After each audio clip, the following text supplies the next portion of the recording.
In this video, we're going to take a look at the Lost Gem of Elementum. It's a 2 to 4 player game meant for ages 12 and up. It plays in 45 minutes. In this game, each player is an aspiring wizard. Having mastered one of the 4 elements, they're trying to rebuild the Lost Gem. Let's go over the components. In addition to the board, there are 2 dice, 40 room tokens, 4 player tokens, 4 elixir tokens, 16 gems, and 4 special action tokens.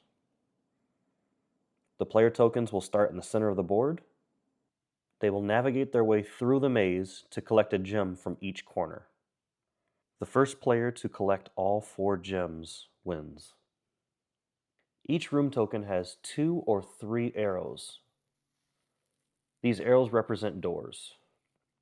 To navigate from one room to another, 2 doors must face each other, creating a passage. When a player lands on any room showing their own color, they earn elixirs. On their turn, they will spend these elixirs to move their way around the maze. Let's start game setup by placing the rooms. You'll align the crosshairs on the room tokens with the walkways on the board. Once the room tiles have been placed, you may flip them over, revealing the maze. Next, place each player token in the center of the board, on their color. Each player gets an elixir token that starts on 1. Place the 4 gems in the gem room matching their color. Last, place the special action tokens in their corresponding gem rooms. Players will not start their turns with any actions. They'll have to roll the 2 dice to see what they've earned. Players may roll 2 elixirs, 2 moves, or 1 of each. When a player rolls an elixir, they will immediately adjust their tracker. When a player earns a move, they may move their player token into an adjacent room as long as the arrows show a passageway. Let's go over the elixir actions. Players may spend 1 elixir to rotate any room 90 degrees. This may be any room on the board. They may spend 2 elixirs to move their player token into an adjacent room. They may spend 3 elixirs to move an opponent into an adjacent room. Lastly, they may spend 4 elixirs to swap any 2 unoccupied rooms. They may not rotate these rooms. As we are sitting in the blue player's position, let's take the blue player's first turn. He'll begin the turn by rolling. The blue player earned 2 moves. The blue player could move 2 spaces because there's pathways where he needs to move. But if he wanted to move to the left, he can move 1 position, and then there's a blockage. He cannot enter that room. The blue player would need to spend 1 elixir to rotate that room. Then he may use his second move. The blue player is now out of dice actions and has no elixirs remaining. His turn ends. Players may use as many or as few elixirs as they desire on their turn. Gameplay continues clockwise. Players may only enter unoccupied rooms. There are 8 rooms already printed on the board. These have all 4 player colors. Any player who steps on that room will earn an elixir. The gem rooms are also colored. Players only earn an elixir when they step on their own colored gem room.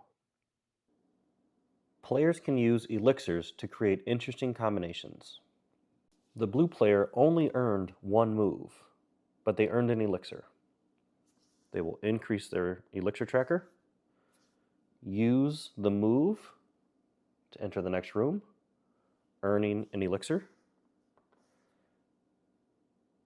They are out of moves now, but they can spend their elixirs. They'll spend 1 elixir to rotate a room, spend 2 elixirs to enter the next room, earning 1 more elixir. When a player enters a gem room, they immediately collect the gem, placing it on their tracker, and they earn an immediate action. This action allows the player to steal 1 elixir from any player, or earn bonus elixirs on the next turn. Let's go over how to end the game. The blue player will roll the dice, earning 2 elixirs.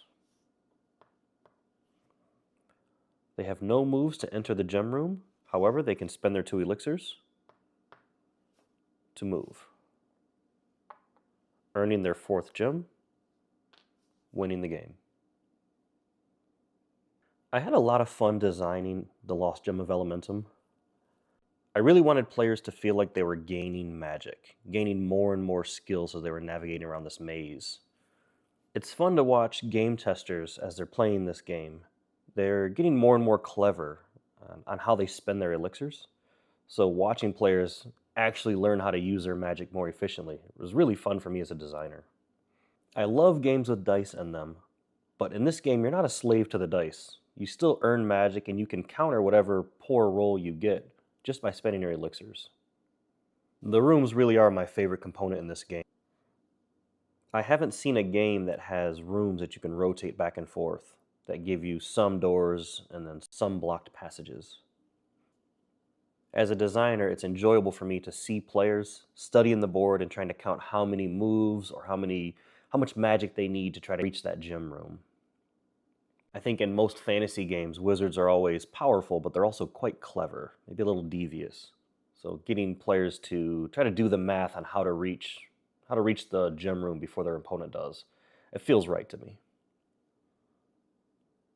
I also really like the 4 different options you have for elixir actions. Absolutely, as a wizard, you can spend as much magic as you want, but you're going to be exhausted at the end of spending that magic. Really feels correct for me, feels on theme. Thanks for checking out this game, and we'll see you on the next one.